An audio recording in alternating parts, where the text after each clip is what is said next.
اپنے الفاظ کے اعتبار سے نہایت مختصر اور اپنے مفاہیم کے اعتبار سے انتہائی معنی خیز قرآن مجید کی سورہ عصر میں نے آپ کے سامنے تلاوت کی ہے۔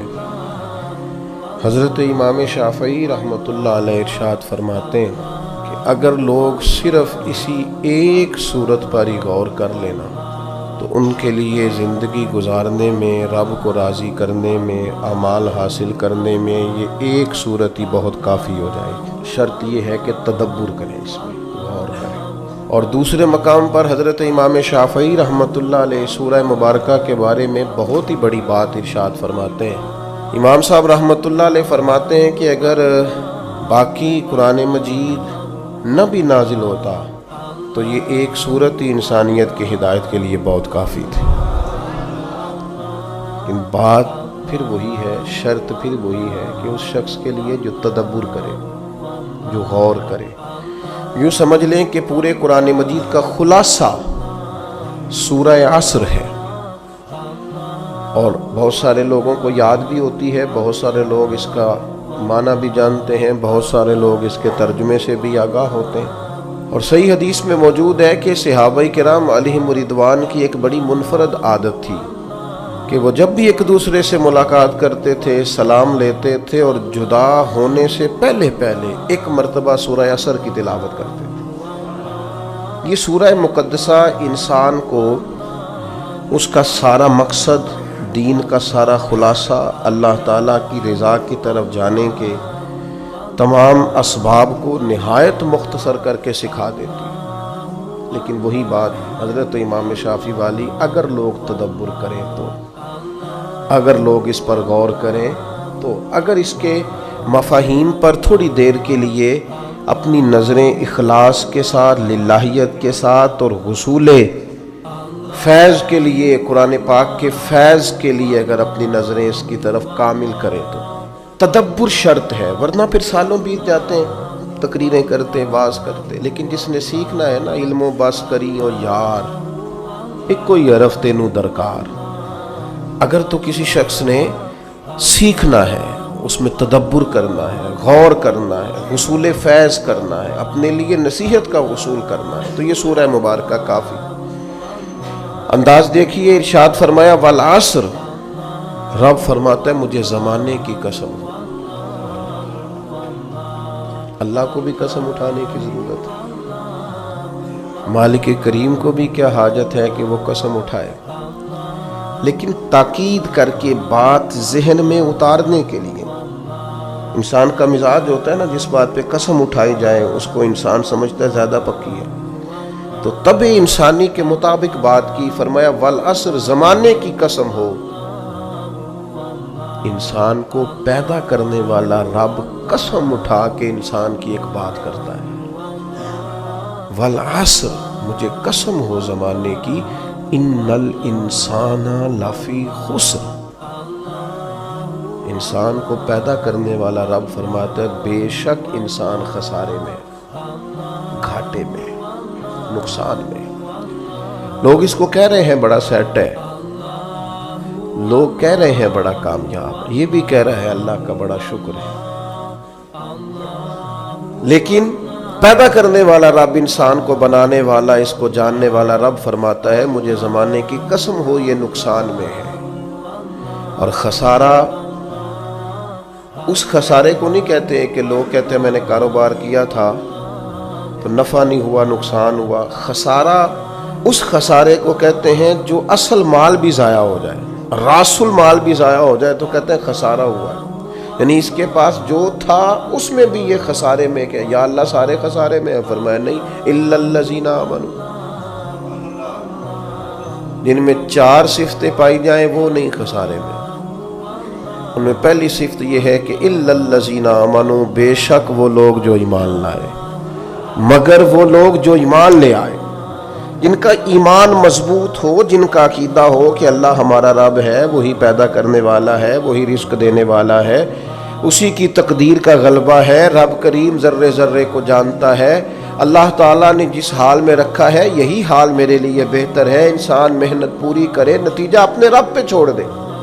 اسباب سارے جمع کرے، بھروسہ اپنے اللہ تعالیٰ پہ کرے، عقائد کے لحاظ سے پختہ ہو، اور پھر اس کا عقیدہ ہو کہ بعد از خدا بزرگ تو ہی قصہ مختصر، کائنات میں سب سے عرفہ والا، عظمتوں والے، شانوں والے، بلندیوں والے، رفتوں والے، کائنات کے امام، نبیوں کے امام، رسولوں کے امام، فرشتوں کے امام، محبوب مطلق اگر کوئی ہے تو جناب محمد رسول اللہ ہے صلی اللہ تعالی علیہ وسلم۔ سب سے اولا ہو اعلیٰ ہمارا نبی، سب سے بالا ہو اعلیٰ ہمارا نبی، اپنے مولا کا پیارا ہمارا نبی، اور دونوں عالم کا دھولا ہمارا نبی۔ نظریاتی پختگی حاصل ہو، عقائد پختہ ہو، ایمان میں عقائد پوری طرح داخل ہے، عقائد اہل سنت کا پابند ہو بندہ۔ پھر ایک اور بنیادی عقیدہ ہے، اسی ضمن میں سارے عقائد آ جاتے ہیں، فرشتوں پر بھی ایمان ہو، اللہ کے تمام انبیاء پر ایمان ہو، اچھی بری تقدیر پر ایمان ہو، لیکن ایک بنیادی عقیدہ جس کو عقیدہ آخرت کہا جاتا ہے، اس پر انسان کا ایمان ہونا بڑا ہی ضروری ہے۔ اگر آخرت پر ایمان کمزور ہو جائے تو دنیا میں جتنے بھی عمل ہم کرتے ہیں یہ سارے کمزور ہو جائیں۔ یہ جو لوگ ڈپریشن میں، ٹینشن میں، انزائٹی میں چلے جاتے ہیں اور ایک بات بار بار کرتے ہیں کہ میرے ہی ساتھ ایسا کیوں ہوتا ہے، آخر بڑی ہی کوشش کے بعد میں ہی ناکام کیوں رہ گیا، تو انہیں بتایا جائے گا کہ کامیابی پتہ کیا ہے؟ لا یستوی اصحاب النار و اصحاب الجنہ، اصحاب الجنت هم الفائزون۔ جنتی اور جہنمی برابر نہیں ہے، کامیاب وہ ہیں جنہیں اللہ تعالیٰ نے اصحاب جنت بنایا ہے۔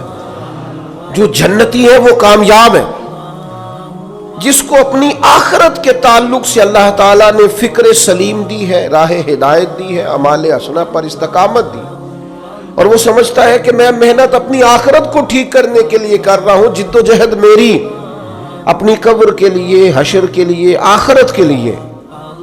آخرت پر جس بندے کی توجہ ہے وہ بندہ کامیاب ہے۔ اس لیے دنیا میں اگر دنیاوی طور پر کوئی ناکامی آ بھی جائے تو کوئی اتنی بڑی ناکامی نہیں ہے، اس لیے کہ اصل کامیابی آخرت کی کامیابی۔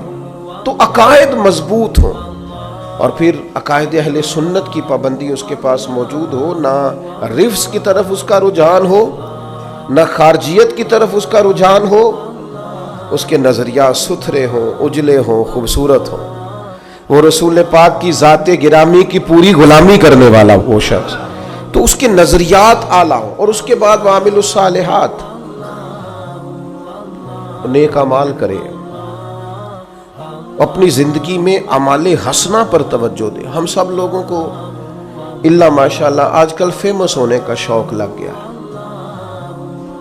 مشہور ہونا چاہتے ہیں، اور ہماری نوجوان نسل کا تو یہ حال ہے الا ماشاءاللہ کہ وہ کوئی بھی طریقہ اختیار کریں گے، انہیں فیمس ہونا ہے۔ بعض اوقات بعض لوگوں کو دیکھ کر ان کا لباس، ان کا حلیہ اتنا خوبصورت اور چہرہ اتنا نرالا، لیکن وہ اپنی شہرت کے لیے جو ویڈیو بنا رہے ہیں وہ اتنی خطرناک کہ وہ جو ایک تو ہے اسلامی وزاداری، ایک ہے کہ انسان کی کرامت، بحیثیت انسان بھی فضیلت رکھتا ہے، اس پر بھی وہ چیز پوری نہیں اترتی، لیکن ہمیں شہرت چاہیے۔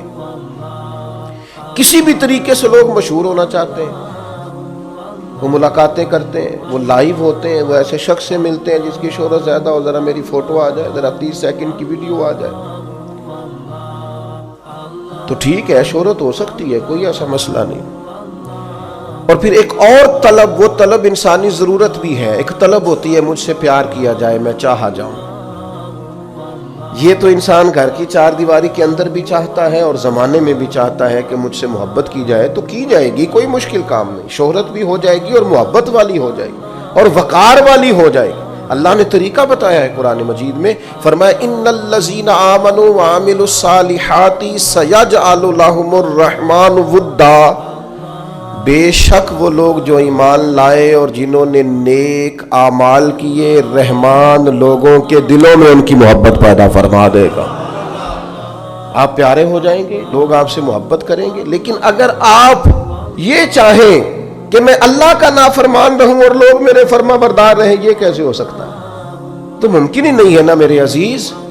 نبی اکرم نور مجسم صلی اللہ تعالی علیہ وسلم نے فرمایا، میرے پیارے نبی کریم علیہ السلام فرمانے لگے، جب تو اللہ کی نافرمانی کرتا ہے نا تو پھر جس نے تیری فرما برداری کرنی ہوتی ہے وہ تیری نافرمانی کرتا ہے۔ یہ جو شکایت کرتے ہیں نا، ایک باریک پہلو کی طرف توجہ کرا رہا ہوں، سب لوگ ایسے نہیں ہوتے۔ بیٹا تو جناب نوح کا بھی نافرمان نکل آیا علیہ السلام، سب تو ایسے نہیں ہوتے۔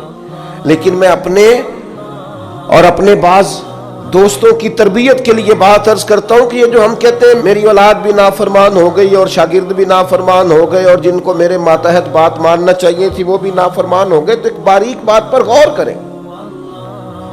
کریم محبوب علیہ السلام فرماتے ہیں، جب تو اللہ کا نافرمان ہے تو پھر جنہوں نے تیری فرما برداری کرنی تھی وہ تیرے نافرمان ہو گئے۔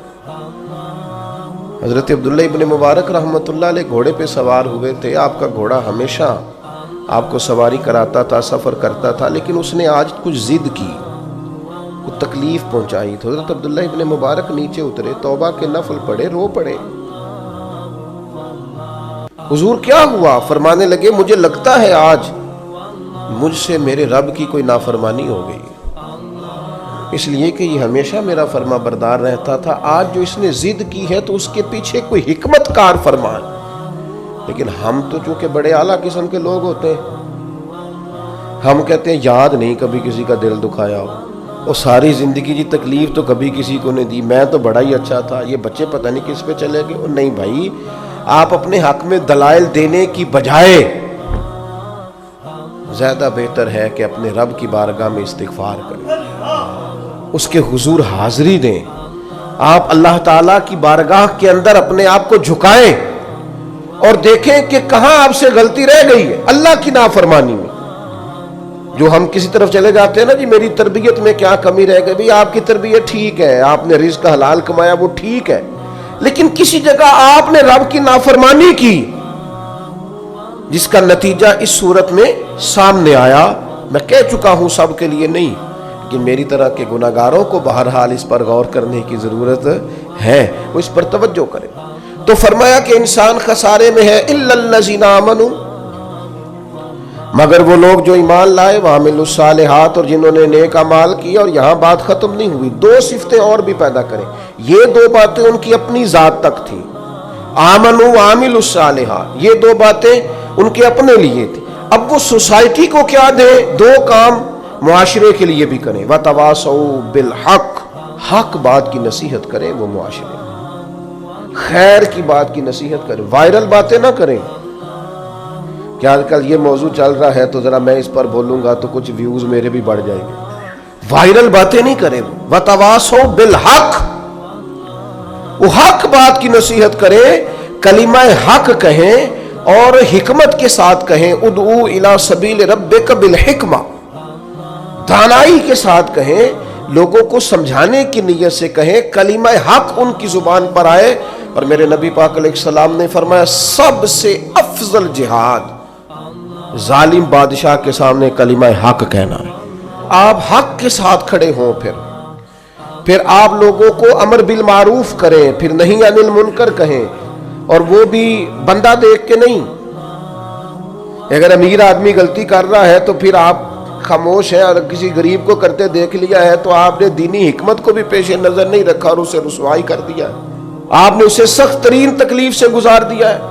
حق بات کی نصیحت کریں، اور جو لوگ حق بات کہتے ہیں نا ان پر تکلیف بھی آتی ہے، تکلیف آتی ہی ہمیشہ حق کہنے والوں پر۔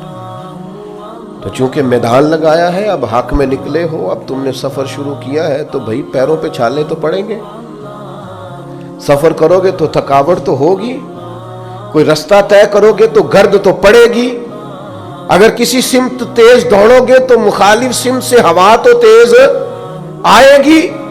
اب وہاں گھبرانا نہیں، کمزور نہیں پڑنا، تھکی باتیں نہیں کرنی۔ اب ایسا نہ ہو کہ تم نے معذرت خواہانہ رویہ اختیار کیا، وتواصوا بالحق وتواصوا بالصبر، وہ حق بات کی وصیت کرتے ہیں اور ایک دوسرے کو صبر کی تلقین کرتے ہیں۔ چار صفات پیدا کریں تو خسارے سے بچ سکتے ہیں۔ ایک تو ایمان، اس کے بعد اعمال صالح، اور پھر حق بات کی وصیت، لوگوں کو حق کا سبق۔ حضرت باجزید بستامی رحمۃ اللہ علیہ فرمایا کرتے تھے امر بالمعروف اور نہی عن المنکر نے ہمارا تو دوست ہی کوئی نہیں جوڑا۔ جو کہ ہم سمجھاتے تھے، قائل کرتے تھے، تو ناصحہ مت کر نصیحت دل میرا گھبرائے ہے، اس کو دشمن جانو اپنا جو مجھے سمجھائے ہے۔ اور کسی شاعر نے کہا تھا بہکانے والے سب تمہارے یار ہو گئے اور سمجھانے والے مفت گناہگار ہو گئے۔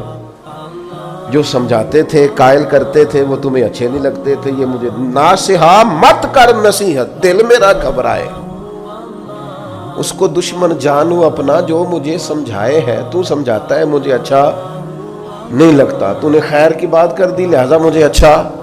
ہم تربیت کے میدان میں اور بالخصوص اپنے حق میں سچی بات سننے کو تیار نہیں ہوتے۔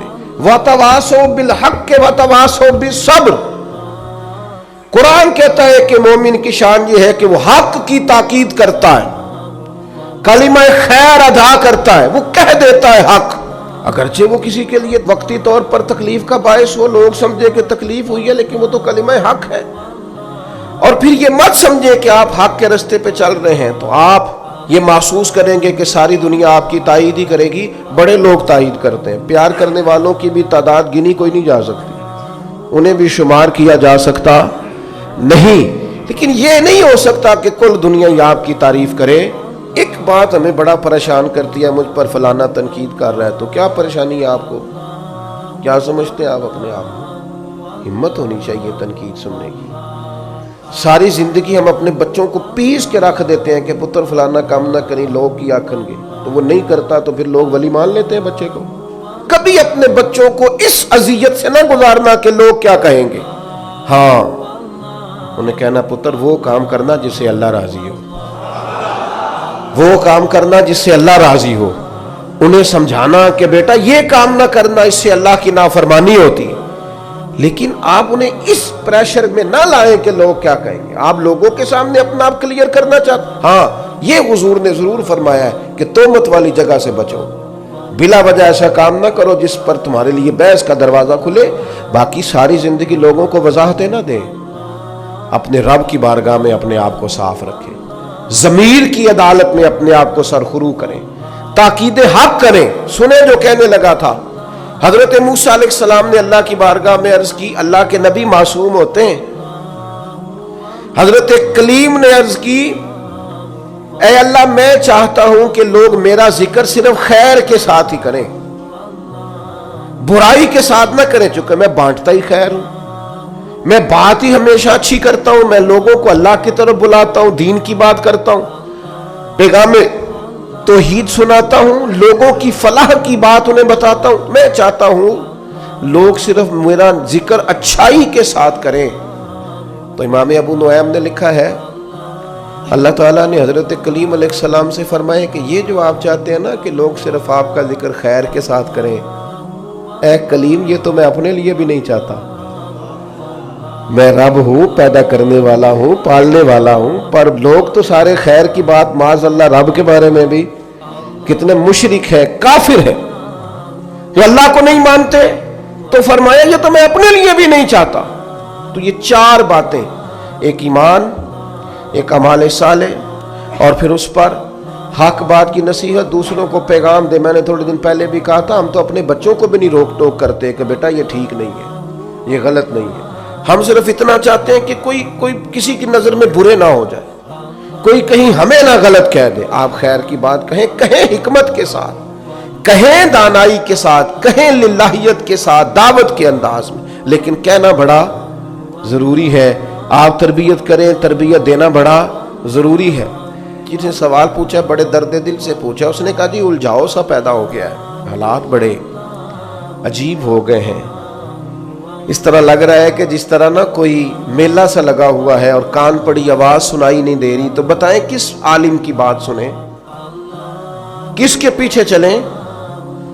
تو میں دو باتیں صرف آپ کو عرض کرتا ہوں آج اس خوبصورت جگہ پہ، اور خالص اللہ کی رضا کے لیے عرض کرتا ہوں، اور کئی دفعہ اپنی نیت کو حاضر کر کے ٹھیک کر کے رضا الہی کے لیے عرض کرتا ہوں اس عالم کی بات سنیں جو صحیح العقیدہ ہو، نہ خارجی ہو نہ رافضی ہو، صحیح العقیدہ ہو، اور اسلام کا جو خوبصورت ایک ویژن ہے امت وسط ہونے کا، وہ والے نظریات رکھتا ہو جو امت مسلمہ کے نظریات چلے آ رہے ہیں۔ ایک تو اس کی پوری پابندی ہو، اس شخص کی بات سنیں، اور دوسری بات میں اپنی طرف سے نہیں کرتا، یہ بھی میں نے اپنی طرف سے نہیں کی، الا الذین آمنوا وعملوا الصالحات، ایمان لائے اور نیک اعمال کریں۔ ایک تو عقیدہ مضبوط ہو جس آدمی کا، مضبوط عقیدہ، اس کی بات سنیں، اور دوسری بات میں آپ کو احیاء العلوم میں امام غزالی نے ایک حدیث لکھی ہے، میں آپ کو وہ حدیث ہی سنا دیتا ہوں۔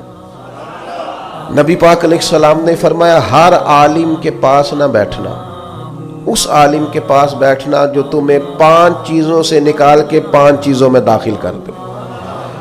یا رسول اللہ صلی اللہ تعالیٰ علیہ وسلم کون کون سی؟ تو حضور نے فرمایا اس عالم کے پاس بیٹھنا جو تمہیں شک سے نکال کے یقین کی طرف لے آئے۔ جس کے پاس بیٹھو تو ایمان مضبوط ہو، توکل مضبوط ہو، اللہ رسول کی ذات پر بھروسہ مضبوط ہو، حضور کی غلامی مضبوط، صحابہ اور اہل بیت کا عشق مضبوط، جن کے پاس بیٹھ کر تمہیں یقین کامل کی دولت ملے، اس عالم کے پاس بیٹھنا۔ اور فرمایا دوسرا، وہ تمہیں ریاکاری سے نکال کے اخلاص کے زمرے میں لے آئے۔ اور تیسرا، نبی پاک صلی اللہ تعالیٰ علیہ وسلم نے فرمایا وہ تمہارے دلوں سے دنیا کی خواہش نکال کے، اور تمہارے دل میں تمہارے رب جو تمہیں آخرت میں چیزیں دینے والا ہے اس کی محبت تمہارے دلوں میں پیدا کر دے، وہ تمہیں نکال دے۔ یعنی وہی ہے تیرے زمانے کا امام برحق جو تجھے حاضر و موجود سے بیزار کرے، حاضر و موجود سے بیزار کرے، اور موت کی شکل میں دکھلا کے تجھے جلوہ یار، زندگی تیرے لیے اور بھی دشوار کرے۔ اور چوتھے نمبر پہ نبی پاک علیہ السلام نے فرمایا اس شخص کے، اس عالم کے پاس بیٹھو جو تمہیں تکبر سے نکال کے عاجزی کی طرف لے جائے۔ اور پانچواں، اللہ کے محبوب علیہ السلام نے فرمایا اس عالم کے پاس بیٹھو جو تمہیں دشمنی سے نکالے اور خیر خواہی کی طرف لے جائے، جس کے پاس بیٹھنے سے عداوتیں نہ بڑھے بلکہ تمہارے دل میں خیر خواہی کا جذبہ۔ یہ 5 چیزیں خود رسول کریم نے بیان فرمائی۔ تو اسی میں آپ دیکھ لیں، ایسے شخص کی بات سنیں، ایسے شخص کے پاس بیٹھیں، اور ایسے لوگوں سے فیض یاب ہوں۔ اللہ کریم ہمیں سمجھنے کی توفیق عطا کرے۔